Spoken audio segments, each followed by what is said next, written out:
Bombshell reporting from The Atlantic exposes the chaos at the Kennedy Center under Donald Trump.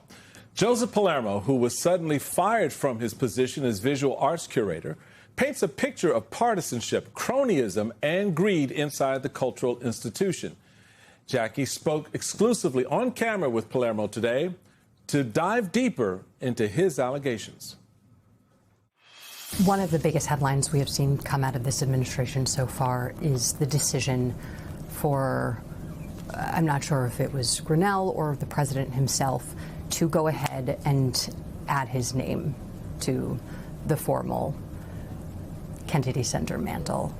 What happened during that process, and what happened to your relationships after that decision was made and materialized? I had been speaking with artists to try to do, pop-up residencies or, one-off exhibitions outside of the ones that I had been trying to plan for the America's 250th. And I definitely heard from artists who were no longer interested in collaborating with me because of the name change. We're going to hear so much more about that interview with Yosef tomorrow morning on Morning Joe, where he goes into a lot of the allegations that he made in his piece, his first-hand piece of The Atlantic. He was someone who was hired by Rick Grenell to carry out a position regarding the visual arts at the Kennedy Center. But we should note that after we interviewed Yosef, we obtained email correspondence between Rick Grenell and Yosef, where he shared complimentary and positive correspondence about working with Grenell and his interactions with him, including on the day that he was laid off from his position. We followed up with Yosef about those interactions. Again, all of this happened after our interview today.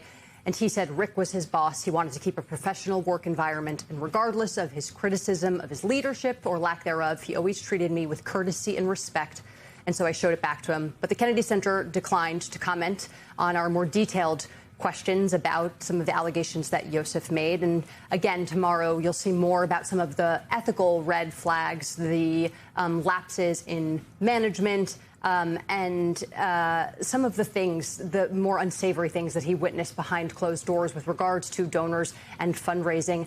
And he also speaks about the now impending closure of the Kennedy Center and whether or not he thinks that it's actually necessary. Michael, can I just say, when I hear this story, I still just can't get over the fact that it's called the Trump Kennedy Center. Like, that feels like a joke gone wrong. The fact that it has actually been brought to fruition is such a reminder of the moment that we find ourselves in.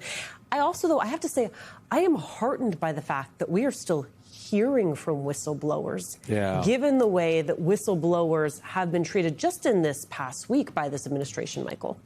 Yeah, no, I think that is an important part of this. And congratulations again, Jackie, for getting that sit down in that conversation, because I think it's a side of the story that a lot of people don't get. And it's really, to Alicia's point, important that those still inside the building, or those on their way out, or those who have left, to feel that they can tell the country, this is what's happening. This is the grift. This is the game. This is the trashing of the institution. Look, I believe very firmly, I don't call it the Trump Kennedy Center. It's not. It is the Kennedy Center. It is on hiatus. The artists aren't going to perform there unless there's sort of, off-brand whatever. The reality of it is that all turns around in a few years. The name will come off the building. We've got to go through the funk right now, for sure.